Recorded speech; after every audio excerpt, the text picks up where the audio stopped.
Y hoy día tenemos la grata presencia del doctor Marco Tulio Gutiérrez, especialista en Derecho Municipal, pero si nos alcanza el tiempo vamos a abordar también otros temas que él maneja muy bien. Doctor Marco Tulio Gutiérrez, buenos días. ¿Qué tal? Gracias, Rodolfo, gracias, José Antonio. Estar acá con ustedes siempre es un placer. Quisiéramos, yo sé que es una pregunta un poco ociosa, pero saber cuál es el aporte de la regionalización. ¿Cómo resultó esto del reparto de las responsabilidades a los gobiernos locales, a los gobiernos regionales? Y la pregunta, sinceramente, es a partir de lo que nos ha pasado con esto del ciclón que fastidió mucho. Cuéntenos. Bueno, yo pienso de que uno de los problemas centrales es la errada apreciación que tienen los políticos desde Lima cuando asignan responsabilidades y establecen quiénes son los funcionarios que deben estar a cargo. Curiosamente, los niveles de capacitación, de experiencia, son más bajos cuando se trata en relación a Lima. Te pongo un caso. Tuve la oportunidad de acompañar a Walter Chirinos a Palacio de Gobierno a la entrevista con la Presidenta y le comenté directamente que había un error del centralismo, es eso de establecer que, por ejemplo, el más alto nivel de calificaciones para ser gerente regional, gerente municipal, se dan para el departamento y la provincia de Lima. Y luego los niveles de calificación van bajando, ya de grados, los títulos, la experiencia, a las ciudades del interior del país. Cuando yo digo, esto le dije a la Presidenta, reproduce lo mismo que cuando tenemos un problema de los médicos especialistas. El médico especialista bien pagado se queda en Lima, pero para el interior del país no hay dinero. Y entonces, claro, nadie quiere ir a provincia a trabajar. Los estímulos, y todos se quedan los estímulos. Ahí es el tema. Debemos establecer desde Lima estímulos para que la gente vaya al interior del país. Aquí ha pasado lo mismo. Se ha repartido dinero de la Autoridad de Reconstrucción con Cambios, se aprobaban en cada mes salía una o dos actas de la comisión esta administradora del programa, reconociendo que a qué gobierno regional, a qué municipalidad se le enviaba dinero para que hiciera tal o cual proyecto, los cuales se supone que había perfiles, o sea, no era tan a la ligera. Pero encuentras tú de que no hay capacidad suficiente de gestión porque lamentablemente los cuadros técnicos no son del primer nivel, ni del segundo. ¿Por qué? Porque desde Lima estimulamos de que los menores niveles, no sé si tú te acuerdas, José Antonio, cuando pasó, por ejemplo, el caso de los coactivos. Allá, ejecutores, coactivos, abogados para las capitales de provincia. Allá, para no, suficiente con bachiller. ¿Cómo es esto? O sea, o te ponían abogado con 10 años de experiencia, abogado con 5 años, abogado con 2 años, abogado con 1 año. Oye, mira, se supone que la defensa de los intereses del Estado, y en este caso de los tributos municipales y de las obligaciones de hacer, es igual en el pueblo más chiquito como en la ciudad más grande. Entonces, en suma, ¿qué diría? Nada, que tienen hay que insistir, por cierto, en el modelo de descentralización, pero tienes que acompañarle de dinero, de estímulo, para que pueda funcionar. Mira, por ejemplo, una de las cosas que hay que reconocer del gobierno de Vizcarra, cuando se da el caso de la pandemia y empezó el problema previsible de que había que repartir dinero en contrataciones, ¿qué cosa se hizo? Muy simple, el gobierno nacional emitió una norma señalando un subsidio a los gobiernos locales para que contraten especialistas en logística. Y para evitar la trampa que yo pongo a mi compadre y a mi amigo, todos tenían que tener su cartoncito de OCE. Se supone que los que quieren trabajar en el tema logístico tienen los cursos gratuitos de OCE para aprender de contratación. Entonces tenían que tener eso. Bueno, supuestamente entonces Vizcarra era muy audaz, porque recuerdo clarísimo que antes de Vizcarra, PPK no era de los que quería repartir el dinero a los alcaldes, entregárselos, porque decían que se los robaban. O se los robaban o manejaban mal el dinero, que se de cuentas era la misma cosa, ¿no? Que a la hora los resultados eran los mismos. Los resultados hablaban de que era un desastre, ¿no? Ahora, yo creo, hay una idea de la Presidenta de formar una autoridad de infraestructura. Mira, intentos han habido siempre de consolidar en Lima la administración de los grandes proyectos. ¿Y usted tiene algún planteamiento? No, yo creo de que se debe seguir insistiendo en el tema de la descentralización, pero como te digo, estableciendo estímulos para que buenos profesionales lleguen a esos puestos y tengan, por supuesto, la capacidad suficiente para administrar. Porque mira, el problema cuando tú tienes un funcionario competente es que ese le dice a la autoridad dónde está el problema, cuál puede ser la solución. En cambio, el que no tiene tanta experiencia o simple y llanamente es mediocre, el chicheño, es el que, bueno, usted ordene, ¿no? Usted es el jefe y entonces hay que entregar eso a tal.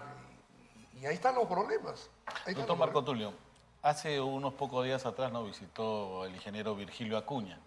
Él tiene una tesis sobre la federalización del país. Buen tema, dice. Y decía que el problema de la regionalización es la mala repartición del poder. Coincide más o menos que ese es el error de la regionalización que hizo Toledo. En realidad hizo una departamentalización Toledo, porque los gobiernos regionales eran lo que se llamaban departamentos antes.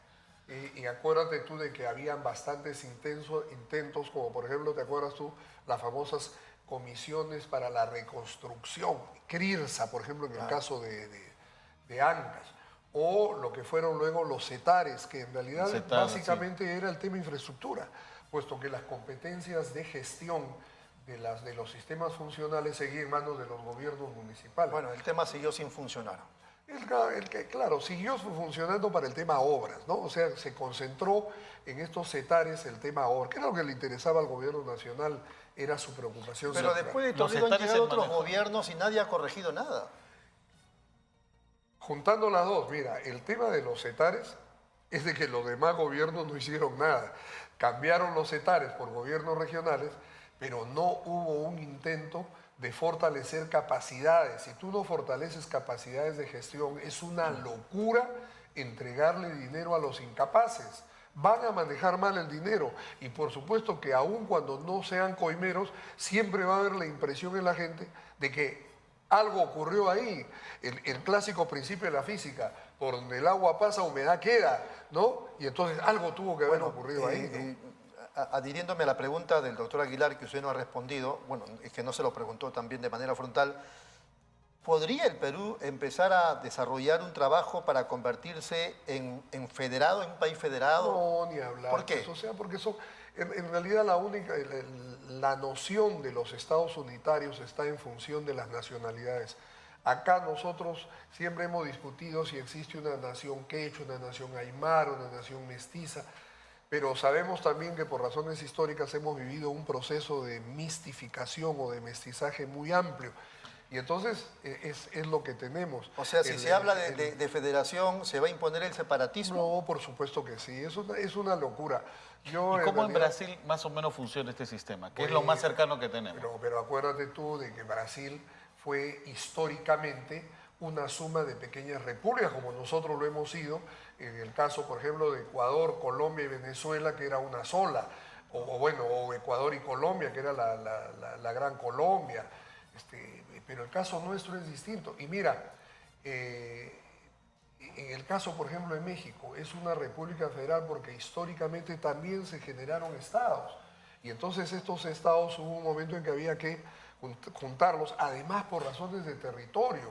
O sea que México es pues, un territorio inmenso. El caso del Perú es una república que no es... Que no podemos pues fraccionarla más de lo que ya está México ya está en los 150 millones de habitantes y nosotros estamos en 30. Es quizás un intento de laboratorio, pero que no le hallo. ¿Qué se necesita, doctor, así drásticamente para reforzar el tema de la regionalización en el país? Mira, ¿habría que cambiar el sistema? ¿Hay que reformularlo en su contexto o hay que añadirle cosas? El proceso de descentralización es un proceso inconcluso. Recordemos de que es una disposición transitoria de una ley la que establece los gobiernos regionales actuales, ¿no? Mientras se establecen a través de referendos, consultas populares, regiones. Es un absurdo creer de que Tumbes es una región y Piura es otra, ¿no? O que Amazonas, San Martín siguen tan autónomas frente a Lambayeque. La idea de la regionalización era crear espacios territoriales de desarrollo económico. Más o menos se creó en 4 estados, ¿no? Yo me acuerdo que cuando quisieron juntarlos no querían.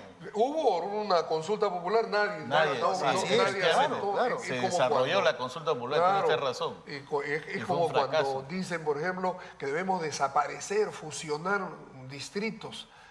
Hay una ley que promueve la integración de distritos, que les duplica los presupuestos. Nadie quiere renunciar a su nacionalismo localista, Sí, sí, ¿no? Yo recuerdo que, por ejemplo, cuando estaba en Piura, se molestaban cuando al talareño yo le decía piurano. No, somos talareños, piuranos están abajo, ¿no? Lo mismo con el paiteño, decía, pero es increíble. Imagínate desaparecer uno, es decir, desencadenas todas las tormentas peores que las del Yacu y del fenómeno del Niño. Sí, hay mucho de eso. No, hay un localismo terrible. Pues imagínate, no se podía unir, creo, la zona norte de Chiclayo con Cajamarca. No querían. No San querían, Martín, no querían. No, Pero bueno, así es como andan las cosas. ¿Puede hacernos un balance ya saliendo del tema municipal de la gestión de Dina Boluarte? Bueno, 100 días acaba de cumplir hace algunos. sí, en realidad han sido 100 días complicados porque ha tenido que gobernar en el marco de una inestabilidad política tremenda en el sur, ¿no? Ahora, esto definitivamente debería llevarnos a un balance de los ministros, porque en verdad, si bien el tema político es un tema que manejan el presidente de la República, el presidente del Consejo de Ministros, el ministro de Defensa y el ministro del Interior, el resto debía dedicarse a trabajar, ¿no? Al menos, si no podemos pedirle resultados al de educación en el sur, sí podemos exigirle lo que pasó en el norte. O sea, no nos imaginamos que hayan ministros muy preocupados por la convulsión social no haciendo nada, ¿no? O sea, ni hablar. Entonces yo creo de que lo que está faltando es hacer un deslinde entre lo que ha sido el tratar de poner un poco de orden en el sur por parte de Dina Boluarte con lo que es la gestión sectorial. Ahí creo yo que es donde deberíamos apuntar para ver qué cosa hizo cada uno. De pronto hay ministros que están pasando piola, como dicen los chicos, ¿no? Y con el pretexto de la inestabilidad política no han hecho lo que tenían que hacer, ¿no? Asume usted, está diciéndolo en otras palabras, que debe haber un cambio en el gabinete ministerial. No lo sé porque habría que ver qué cosa es lo que han hecho y yo me imagino que parte del control político podría hacerlo el Congreso invitando a que cada uno diga qué cosa hizo en los 100 días, ¿no?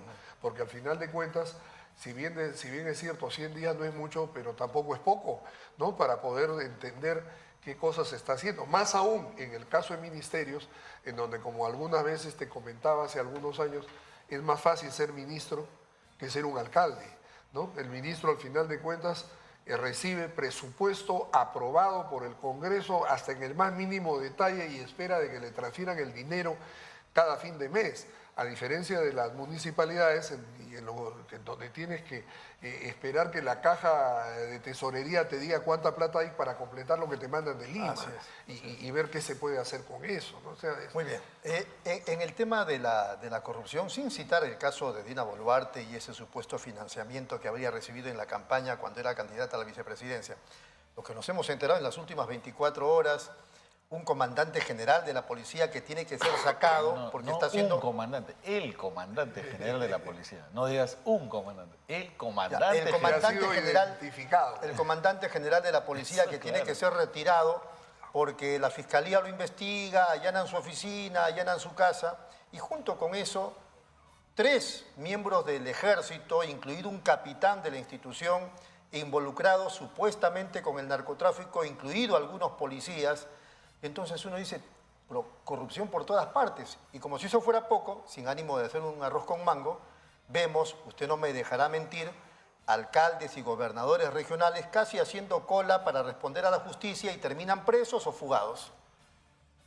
El tema es de que hay, en el tema en la fantasía de las soluciones, están pues los famosos gobiernos digitales, ¿no? La idea de que todo se maneje a través de un control electrónico que haga imposible la negociación, que se torna incompatible, ¿no? Para poder adjudicar una obra, que es lamentablemente lo que ocurre de manera general. Pero acá el tema es pues que la corrupción... Pero también hay generaliza. tramposos, también hay tramposos. Pero por supuesto, como también el hecho de que para las campañas electorales uno no se pregunte cómo va a ser un alcalde para recuperar su inversión de campaña, que se supone la de su bolsillo, ganando 10.000 soles, 120, 480.000 soles en 4 años, cuando ha invertido 2 millones en la campaña. ¿Cuál es el negocio? Entonces, ¿cuál es el negocio? Que hay generosos amigos que colaboran. ¿no? Sería la primera vez que alguien paga por obtener un trabajo. Sí, pues. O sea, paga por trabajar como alcalde. Claro, o sea, definitivamente algo anda mal. Como la Fuerza Armada y la policía que paga para ir al BRAE. Exactamente. Algunos, ¿no? Nos vamos. O lo que empiezan los problemas, por ejemplo, acá, que uno se pregunta, ¿cómo hemos llegado a ser el primer país productor de droga?